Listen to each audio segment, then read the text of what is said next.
Magandang araw mga kabunyog, mga kababayan. Kulek Soliman ang malupit sa katotohanan.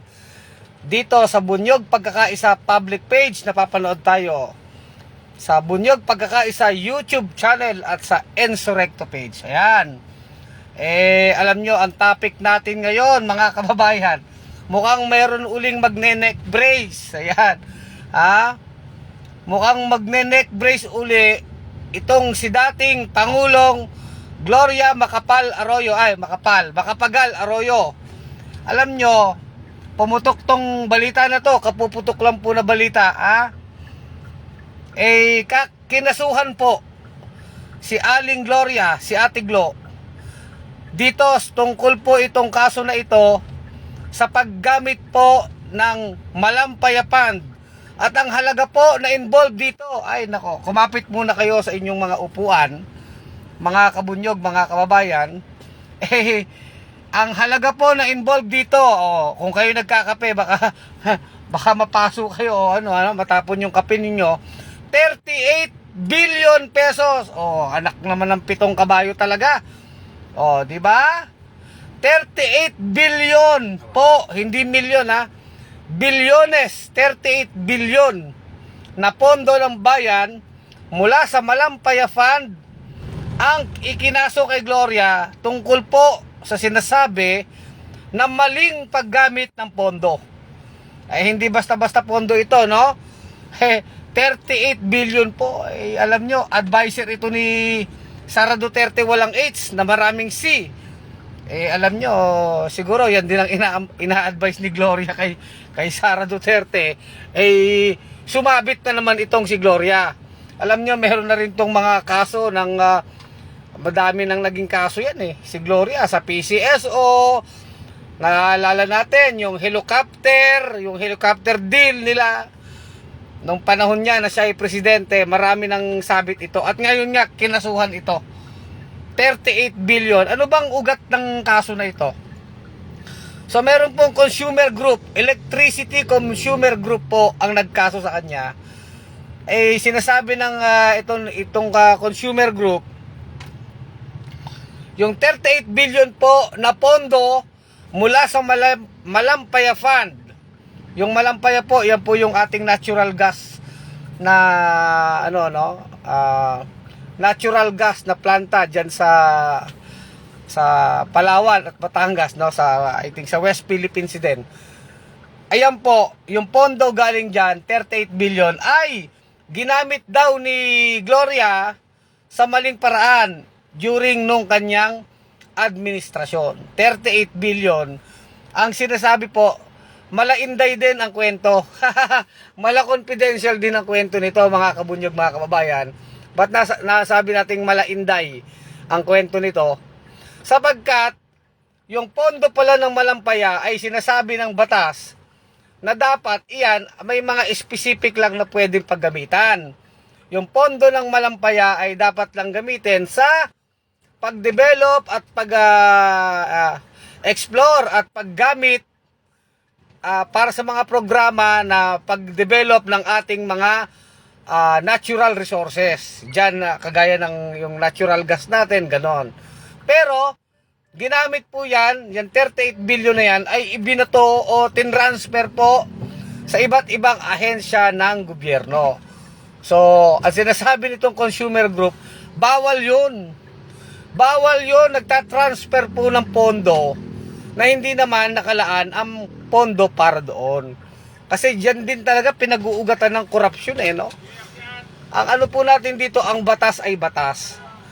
Kaya malainday na confidential fund din yung istorya ng 38 billion ni Gloria Macapagal Arroyo. Di ba? Ngayon, yan ang advisor ni Sara Duterte. Kaya tingin natin, ganyan din ang advice niya.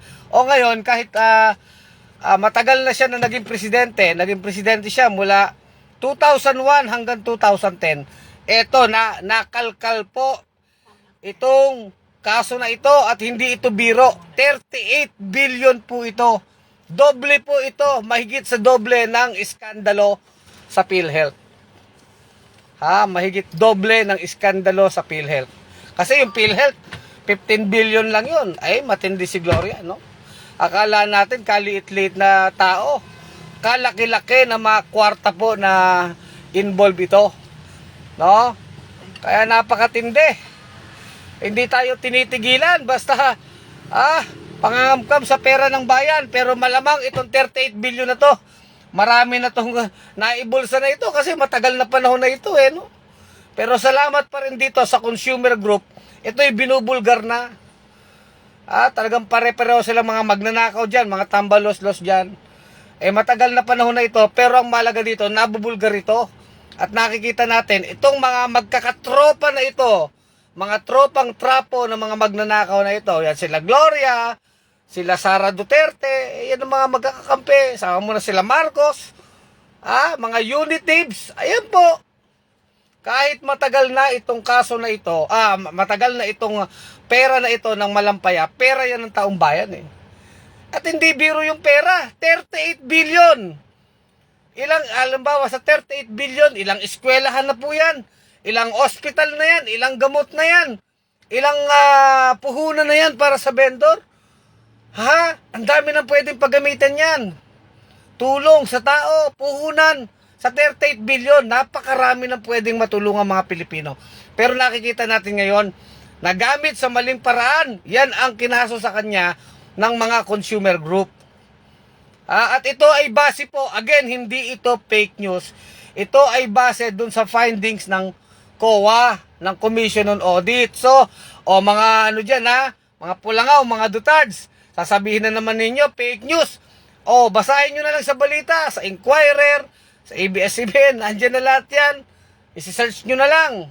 Isi-search nyo na lang ang balita. Nandyan na po.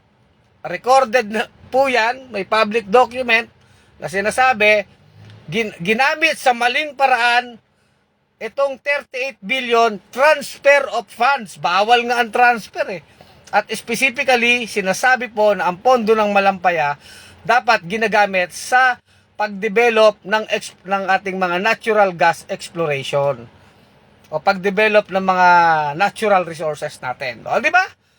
Ngayon, sigurado naman tayo dahil matagal na panahon na yan, naibulsa na yan. Naiebak na nga yan Alam niyo yung naiebak?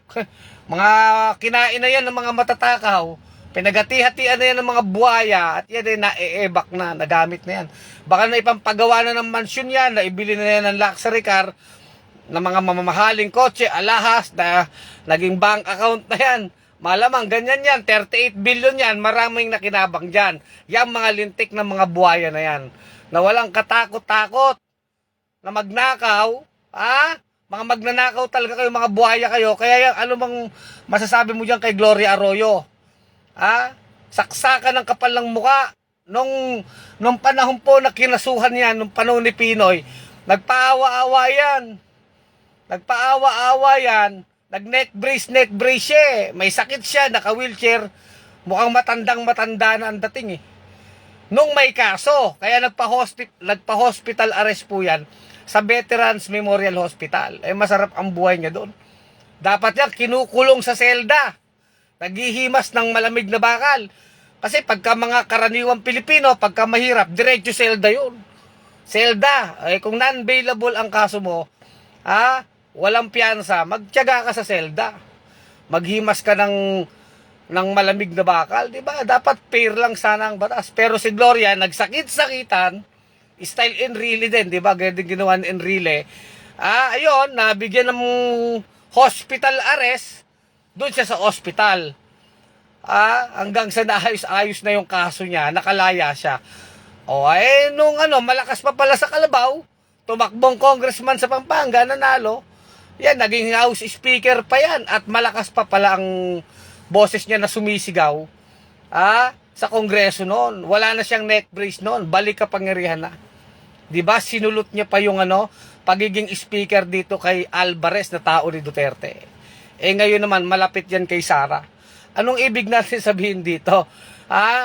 Kapag may mga kaso ng katiwalian, nagwi-wheelchair, nagne-neck brace, dumadami na ang sakit, may mga sakit-sakit na pag nabubuking, kinakasuhan sa katiwalian, korupsyon, pero pag nakakalusot sa mga kaso ng katiwalian, malakas pa sa kalabaw ang mga magnanakaw na ito. Oh, yun po, ang katotohanan dyan. Kaya sabi nga natin sa title natin, mukhang may magne-neck brace na naman eh. Di ba mga kabunyog, mga kababayan?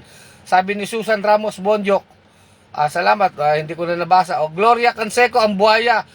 Maliitin man at malaki ang buhaya. O, buhaya pa rin. Salamat po, Wilmore. Magkatropa sila Gloria, Rodrigo Duterte at Bongbong Marcos. O, bale Gloria Arroyo, gamitin mo na ang magic mo, yung I'm very sorry, para absuelto sa mga kaso. O, I'm sorry na naman tong si Gloria, di ba? I am sorry, ang buhaya, di ba?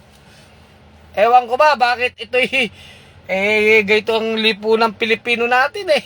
Kahit mga may kaso na ng katiwalaan. Salamat sa iyo ha, Kabunyog Ronnie Nakuda ng Pasig. Kay nila Brad Idol, binabati ko kayo. Kabunyog Ronnie Nakuda. Salamat. Ito, kasama natin dito. Anong masasabi mo kay Gloria? Kabunyog Ronnie. Ayan. Kasama natin dito. Shin Suba. Suki natin na ito eh. Anong sabi ni Shin Suba? Maraming tamad na talunan na galit. Nagalit dahil inggit sa panalong masipag at matalino at maasahan na GMA. Anong masipag na matalino? Masipag magnakaw. Anong matalino? Matalino, ginamit ang talino sa katarantaduhan, Shin Suba. Pasensya ka na, sasabihin natin ang totoo.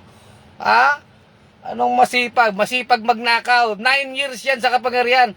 May kaso pa nga yan ng panduruga sa eleksyon, di ba?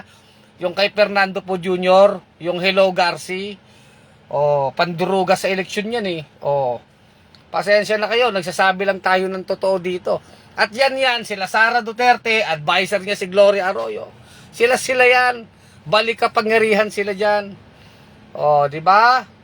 Roll cell, salamat at marami ng mga tao at organisasyon ang nagsasalita na at ibinubulgar ang mga magnanakaw sa gobyerno.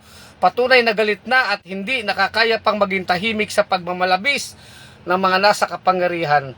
Salamat salamat sa iyo, Roll Cell. Totoo yan, dapat nagsasalita tayo. Basta totoo ang ating sinasabi, hindi fake news. Alam niyo po sa Bunyog, ang Kulex Vlog, sa Ensurrecto page, hindi tayo nagsasabi ng fake news o kasinungalingan. Pawang katotohanan lamang at tayo dito, diretso. Hindi na tayo nagpapaligoy-ligoy ng salita. Sino ba si Gloria Arroyo? Di mandurugas sa eleksyon yan, mandurugas. Sa Hello Garci, katakot-takot ang mga scam niyang panahon niya. Yung helicopter deal nila, yung fertilizer scam ni Jok Bulante, kahit yung Napoles scam, marami po doon sa Napoles scam. Sa panahon ni Gloria Arroyo po yan nangyari. Yung PCSO scam. Ano pa ba? NBN CTE deal. Na mga, corruption po dyan sa panahon ng administrasyon ni Gloria Macapagal Arroyo. Nang ngayon ay best friend ni Inday Sara Duterte na makapal din ang mukha at matakaw din sa kwarta at sa confidential fund. Sama-sama na sila dyan. Pasensya na kayo, nagsasabi tayo ng totoo, tamaan na ang tatamaan, no?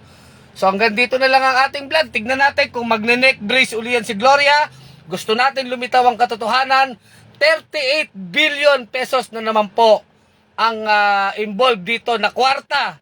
38 billion kinasuhan si Gloria po tungkol po sa maling paggamit ng Malampaya Fund na pera ng bayan, pera ng Pilipino, pero ninanakaw, nilalapa ng mga walang hiyang makakapal na buhaya sa gobyerno. Kaya mga kabunyog, mga kababayan, mga kapwa ko Pilipino, hanggat nandito ang bunyog, patuloy tayong magmumulat sa ating mga kababayan na tayo ay lumaban na sa mga magnanakaw at mapagsamantala sa ating bayan sapagkat maraming nagugutom na Pilipino, maraming naghihirap. Ang gusto natin ay isang matapat at maayos na gobyerno na ang magiging programa ng ating pamahalaan ay para sa kabutihan ng bawat mamamayan. Tanging kabutihan po ang iniisip natin. Kaya nilalabanan natin itong mga kabulukan na ito at mga bulok na mga buhaya na ito, no? Sa ating gobyerno. So, muli ito si Kulex Suliman, ang malupit sa katotohanan sa Bunyog Pagkakaisa public page. Mga kabunyog, mga kababayan, tuloy ang laban.